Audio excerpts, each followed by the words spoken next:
Hello guys, உங்களை ரொம்ப நாள் கழித்து பார்க்குறேன்னு நினைக்கிறேன். கொஞ்ச நாளாக எனக்கு ஒர்க் அதிகமானதுனால என்னால் டாக்டர் ஸ்டோன் அனிமியை முழுசாக கம்ப்ளீட் பண்ண முடியல.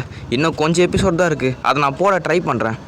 நம்ம எல்லாருக்கும் பிடிச்ச டாக்டர் ஸ்டோன் அனிமி இப்போ முழுசாக கம்ப்ளீட் ஆகிடுச்சு. நீங்கள் அதுக்கு யாரும் வருத்தப்பட வேணாம். ஏன்னா டாக்டர் ஸ்டோன் மாதிரியே அதுக்கு ஈக்குவலான ஒரு அனிமி இப்போ ரிலீஸ் ஆகிருக்கு.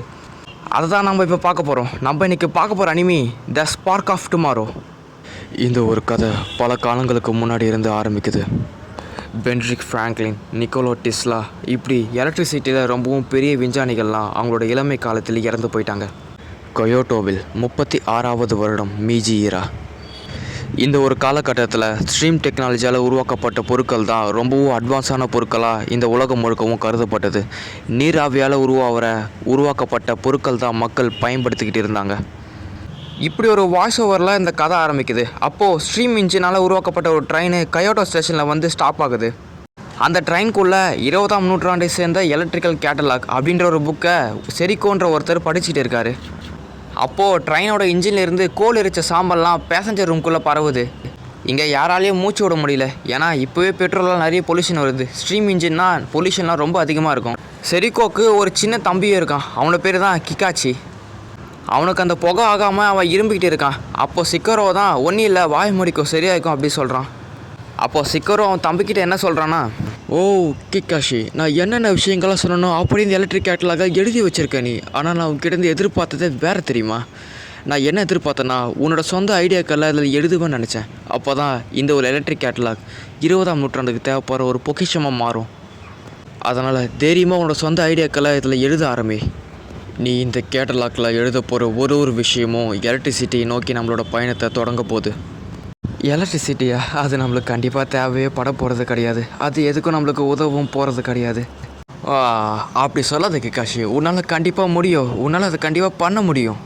சிக்கரோ அப்படி சொல்லிகிட்டு இருக்க பின்னாடி 2 பேர் ரொம்பவும் டென்ஷனாக இருக்காங்க. இவங்களும் நம்ம சிக்கரோவோட ஃப்ரெண்ட்ஸுங்க தான் போல்.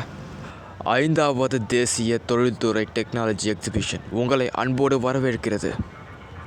இந்த ஒரு இண்டஸ்ட்ரியல் எக்ஸிபிஷன் பார்க்க தான் இவங்க எல்லோரும் வந்திருக்காங்க போல். கிகாஷிலாம் செம்ம ஜாலியாக ஆகிட்டான். ஏன்னா இந்த மாதிரி புது டெக்னாலஜியை இப்போ இவன் தான் ஃபஸ்ட் டைம் பார்க்குறான். இவங்க மட்டும் இல்லாமல் இந்த ஊரை சேர்ந்த பல மக்களும் இந்த எக்ஸிபிஷனுக்கு வந்திருக்காங்க. புது மிஷின்ஸை இவங்க டச் பண்ணி டெஸ்ட் பண்ணி பார்க்குறாங்க. அதில் அவங்களுக்கு ஒரு பெரிய ஒரு ஹாப்பினஸ் கிடைக்குது. ரைட்டு லெஃப்ட்டுன்னு எங்கே திரும்பி பார்த்தாலுமே சரி, பெரிய கியர் சுற்றிக்கிட்டு எல்லாமே ஸ்ட்ரீம் இன்ஜினால் வேலை செய்கிற டெக்னாலஜிஸாக தான் இருக்கே தவிர மிச்சபடி எதுவுமே இல்லை. அப்போ கிகாஷி அவங்க அண்ணன் சிக்கரோ கிட்டே என்ன சொல்கிறான்னா, இந்த எக்ஸிபிஷனில் பெரிய விஷயமாக மாற போகிறது நீங்கள் அந்த எலக்ட்ரிக் பல்ப்ஸை ஆன் பண்ண போகிறதான் நினைக்கிறேன் அப்படின்னு சொல்கிறான். அப்புறம் ட்ரெயினில் இவங்க கூட 2 பேரும் இங்கே தான் இருக்காங்க. அந்த லைட் பல்ப்ஸை ஆன் பண்ணுற மிஷின்ஸை இவங்க 2 பேர் தான் வச்சுருக்காங்க போல். அதுக்கப்புறமா கிகாஷியும் அவனோட அண்ணன் செரிரோக்கோவும் இப்போ லிஃப்ட் மேலே போயிட்டுருக்காங்க. ஆனால் என்ன, இந்த லிஃப்ட்டு கூட ஸ்ட்ரீம் இன்ஜினால் உருவாக்கப்பட்டதாக தான் இருக்குது. அப்போது கிகாஷி எங்கேயே விட்டுட்டு செரிரோக்கோ மட்டும் இப்போ நான் கொஞ்ச நேரத்தில் வந்துடுறேன், இங்கேயே அமைதியாரு, பூனையை பார்த்து பயந்துடாத அப்படின்னு சொல்லிட்டு போகிறான். நம்ம கிகாஷி அவன் சொன்ன மாதிரி ரொம்ப நேரமாக இந்த லேம்ப் கீழே வெயிட் பண்ணிகிட்டு இருக்கான். இந்த பக்கம் செரிரோக்கோ என்ன பண்ணுறான் பார்த்தா, செரிரோக்கோவும் கூட அந்த 2 பேருமே லைட்ஸை செட் பண்ணுற வேலையை பார்த்துட்டு இருக்காங்க. அந்த லைட் பல்ப் பார்க்க ரொம்ப அட்வான்ஸாலாம் இல்லை. ஒரு சின்ன ஒயரு, அதுக்குள்ளே ஒரு கிளாஸ் பல்புக்குள்ளே ஒரு பேப்பர் ஃபிலமெண்ட்டை வச்சுருக்காங்க, அவ்வளோதான். ஆனால் அதுக்கே இவங்க ரொம்ப கேர்ஃபுல்லாக தான் ரொம்ப ஹேண்டில் பண்ணுறாங்க. ஏன்னா இந்த லைட் பல்ப்ஸ்லாம் மக்கள் பார்த்ததே இல்லை. அதனால் இவங்கள அரெஸ்ட் பண்ண கூட வாய்ப்பு இருக்குது. ஒருத்தர் சைக்கிள் மாதிரி இருக்க டைனமோவை ப்ரெஸ் பண்ணவும் அது மூலிமா எலக்ட்ரிசிட்டி உருவாக ஆரம்பிக்குது. அவர் பெடல் பண்ண ஆரம்பிக்கவும் இந்த இருண்டு போன இடத்துல ஒயர் வழியாக எலக்ட்ரிசிட்டி ஃப்ளோவாக ஆரம்பிக்குது.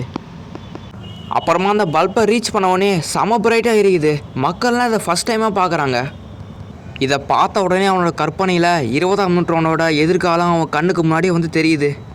இந்த பக்கம் பார்த்தா இவங்கள பிடிக்கிறதுக்காக போலீஸ்லாம் வந்துட்டாங்க. ஏன்னா இதெல்லாம் கெட்ட விஷயம், நீங்கள் இதெல்லாம் அதை பண்ணக்கூடாது அப்படின்னு சொல்லி வேகமாக வந்துட்டுருக்காங்க இவங்களை அரெஸ்ட் பண்ணதுக்காக. அங்கேருந்து வேகமாக செரிக்கோவும் கிகாஷியை தூக்கிட்டு வேகமாக ஓட ஆரம்பிக்கிறான் போலீஸ்கிட்ட மாட்டாமல் இருக்கிறதுக்காக. அப்படி போகும்போது செரிரோக்கோ என்ன சொல்கிறான்னா, இதுதான் எலக்ட்ரிசிட்டியோட பவர். எவ்வளோ ஒரு இருண்டு போன இடமா இருந்தாலும் சரி, அது எலக்ட்ரிசிட்டியை மாற்றிடும். இப்போதைக்கு கரண்ட் ரொம்ப கம்மியாக தான் இருக்குது. ஆனால் அந்த எலக்ட்ரிக் கேட்டலாக வச்சு நம்மளால் வருங்காலத்தில் எலக்ட்ரிசிட்டியை நம்மளால் அதிகமாக ப்ரொடியூஸ் பண்ண முடியும் அப்படின்னு செரிக்கோ சொல்கிறான். இப்போ கதை அதே கியோட்டோவில் 40வது மீஜி ஈரால ஆரம்பிக்குது. அப்போது யாரோ ஒருத்தர் அந்த ஊரோட கடை வீட்டில் நடந்து போயிட்டுருக்காரு. அங்கே ஒரு பூனை போச்சு, அதை பார்த்து இவர் பயந்துட்டார். அவரோட முதுகுக்கு பின்னாடி உடஞ்சி போன ஒரு கிராம ஃபோனை எடுத்துகிட்டு போயிட்டுருக்காரு. இதை பார்க்கும்போது நீங்கள் கெஸ் பண்ணியிருப்பீங்க இது யார் அப்படின்னு. அப்போ அங்கே ஒரு கடைக்கார ஒருத்தர் ஒரு சின்ன சின்ன பொம்மைங்களை விற்றுட்டு இருக்காரு. இதெல்லாம் ரொம்ப ரேரான ஐட்டம் பாட்டி. இதெல்லாம் மோஜி ஃப்ரீமால் உருவாக்கப்பட்ட ஸ்ட்ரீம் டாய்ஸ். இதெல்லாம் ரொம்பவே அரிதான பொருட்கள். உங்களோட பேரன் பசங்களுக்கு விளையாடுறதுக்காக இதை வாங்கி கொடுங்களா அப்படின்னு சொல்லி அவர் விற்க ட்ரை பண்ணிக்கிட்டு இருக்காரு. இதை கேட்குறாருல, இதை தான் நம்ம கிக்காஷி கொஞ்சம் வருடங்கள் போனதுனால இப்போ நல்லா பெரிய பையனாக வளர்ந்துட்டான். ஆனால் இவனுக்கு நல்லாவே தெரியுது அவன் ஏதோ ஏமாற்றி உங்கள் தலையில் விற்க பார்க்குறான் அப்படின்னு.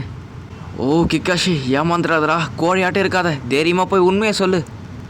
எங்களை என்ன ஏமாற்ற பார்க்குறீங்களா? இதெல்லாம் உண்மையிலே உருவாக்கிறதுக்கு ரொம்ப கஷ்டமாக என்ன? அப்படிலாம் எதுவுமே கிடையாது. இந்த பொம்மைக்குள்ளே எந்த ஒரு மெக்கானிசமே கிடையாது. இதுக்குள்ளே ஸ்ப்ரிங்கும் கொஞ்சம் சுருத்தனையும் தான் இருக்குது. இதை வச்சு எங்களை ஏமாற்ற பார்க்குறீங்களா அப்படின்னு சொல்லி அந்த கடைக்காரரை திட்டுறான் நம்ம கிக்காஷி. இதை சொல்லிவிட்டு அவன் இங்கேருந்து ஓடி போயிட்டான். ஏன்னா நம்ம கிக்காஷி அந்தளவுக்கு தைரியசாலிலாம் கிடையாது. 4 வருஷம் உருண்டு ஓடிடுச்சு. ஆனால் இன்னமும் எலக்ட்ரிசிட்டி மக்கள் பயன்பாட்டுக்கு வரவே இல்லை. என்னோட அண்ணன் செரிரோக்கோவும் வரவே இல்லை. என்கிட்ட அவன் நம்ம 2 பேரும் ஒன்று சேர்ந்து ஏஜ் ஆஃப் எலக்ட்ரிசிட்டியை உருவாக்கலாம் சொன்னான். ஆனால் அவன் எங்கே போனானே தெரியல. இந்த 4 வருஷம் இடைவெளியில் கிக்காஷிக்கு என்ன ஆச்சுன்னு சொல்லிக்கிட்டே வந்துட்டுருக்கான். அப்படி தான் இங்கே பக்கத்தில் ஏதோ ஒரு கோயிலுக்கு வந்திருக்கான் போல். இவன் இருக்க இதே ஒரு கோவிலுக்கு தான் ஒரு பொண்ணு வேகமாக ஓடி வந்துட்டுருக்கா. கடவுளே, என்னோடய வேண்டுதலை கேளுங்க, என்னோடய ஆசைகளை நிறைவேற்றி வைங்க அப்படின்னு சொல்லிக்கிட்டே போயிட்டு இருக்கா. இந்த இடத்துல தான் கிக்காஷி உடஞ்சி போன கிராமஃபோனை ரிப்பேர் பண்ணிக்கிட்டு இருக்கான். அதே சமயம் தான் இந்த ஒரு பொண்ணு கடவுளை பார்க்க இங்கே வந்துட்டா. வந்த உடனே இவ கடவுளை வேண்ட ஆரம்பிச்சிட்டா. கடவுளே, இப்போலாம் நான் எல்லா நாளுமே இந்த ஊரில் இருக்க குப்பைகளை கரெக்டாக குப்பை தொட்டியில் போட்டுடுறேன். அது மட்டும் இல்லாமல் என் அப்பா சொல்கிற எல்லா வேலைகளுமே நான் கரெக்டாக செய்கிறேன். கொஞ்ச நாளாக நான் எந்த ஒரு பவுல்ஸுமே உடைக்காமல் வேற இருக்கேன். என்னால் முடிஞ்ச அளவுக்கு சம மிஷன் எழுதப்பட்ட விதிகளை நான் உடைக்காமல் இருக்கேன் அப்படின்னு இந்த பொண்ணு சொல்லிக்கிட்டு இருக்கா. இதெல்லாம் நம்ம பையன் கிக்காஷி கேட்டுக்கிட்டு தான் இருக்கான். கூடவே அந்த கிராமஃபோன் வேறு அப்படியே ரிப்பேர் பண்ணிக்கிட்டு தான் இருக்கான். அப்போ இந்த பொண்ணு இன்னொரு விஷயத்தையுமே கேட்குறா. அது என்னதுன்னா, கடவுளே, என்னோடய வேண்டுதலை மட்டும் கேட்டுக்கோ, நான் எப்படியாவது சொர்க்கத்துக்கு போய் என் அம்மா கூட போய் நான் பேசி ஆகணும் அப்படின்னு கடவுள்கிட்ட வேண்ட ஆரம்பிக்கிறா. இதுதான் இவரோட ஆசை போல். அப்படி அவள் கேட்கும்போது இங்கே கிராமஃபோன் ஒர்க் ஆக ஆரம்பிச்சிடுச்சு. அதுலேருந்து சவுண்டு வேறு வர ஆரம்பிக்குது. இந்த பொண்ணு என்ன நினச்சிக்கிறான்னா, ஓஹோ, கடவுள் தான் நம்ம வேண்டுதலை கேட்டார் போல், நிறைவேற்ற போகிறாரு அப்படின்னு நினச்சிக்கிட்டா. என்னோட கருணமிக்க கடவுளே, நீங்கள் இங்கே தான் இருக்கீங்களா? நான் பேசுகிற விஷயத்தெல்லாம் நீங்கள் கேட்டுக்கிட்டு தான் இருக்கீங்களா? எங்கே இருக்கீங்க அப்படி சொல்லி தேடிக்கிட்டு இருக்கா. நம்ம கிக்காஷி, இல்லை நான் தான் அதை அப்படி சொல்ல வருவோம். இந்த பொண்ணு அவன் மேலே விழா போக 2 பேரோட கண்ணுமே ஒருத்தர் பார்த்துக்கிறாங்க. அப்புறம் நம்ம கிக்காஷி இதை பார்த்து பயந்து கீழே விழுந்துட்டான். இந்த பொண்ணும், ஓ, இவர் தான் நம்ம கருணமிக்க கடவுள் மனுஷ உருவத்தில் வந்திருக்கா சொல்லிட்டு இவக்கிட்ட வேண்ட ஆரம்பிக்கிறா. இவன் என்னன்னா, ஏம்மா கடவுளை இந்த மாதிரி பார்த்துருக்கேம்மா, நான் உனக்கு கடவுளாக இல்லைம்மா அப்படின்னு சொல்லிக்கிட்டு இருக்கான். சரி, ஓகே கேஸ், நம்ம இதோட எண்ட் பண்ணிக்கலாம். இன்னும் இந்த எபிசோடு முடியல. நான் இந்த எபிசோடு கொஞ்சம் பெருசாக இருக்கிறதுனால பார்ட் 1 பார்ட் 2 போடுறேன். இப்போ பார்ட் 2 நான் நாளைக்கு கன்ஃபார்மாக போட்டுடுறேன். இது வரைக்கும் இந்த ட்ரைலர் மாதிரி வச்சுக்கோங்களேன். இது எப்படி இருக்குது நீங்கள் கீழே கமெண்ட் பண்ணுங்கள். கூடவே என்னோடய வாய்ஸ் ஓவர் எப்படி இருக்கணும் கீழே கமெண்ட் பண்ணுங்கள். ஏதாவது சேஞ்சஸ் பண்ணாலும் கண்டிப்பாக நீங்கள் கமெண்ட்ஸ் பண்ணலாம். மறக்காமல் லைக்கும் சப்ஸ்கிரைபும் பண்ண மறந்துடாதீங்க கைஸ். உங்களை அடுத்த ஒரு வீடியோவில் பார்க்குறேன். அது வரைக்கும் பாய்.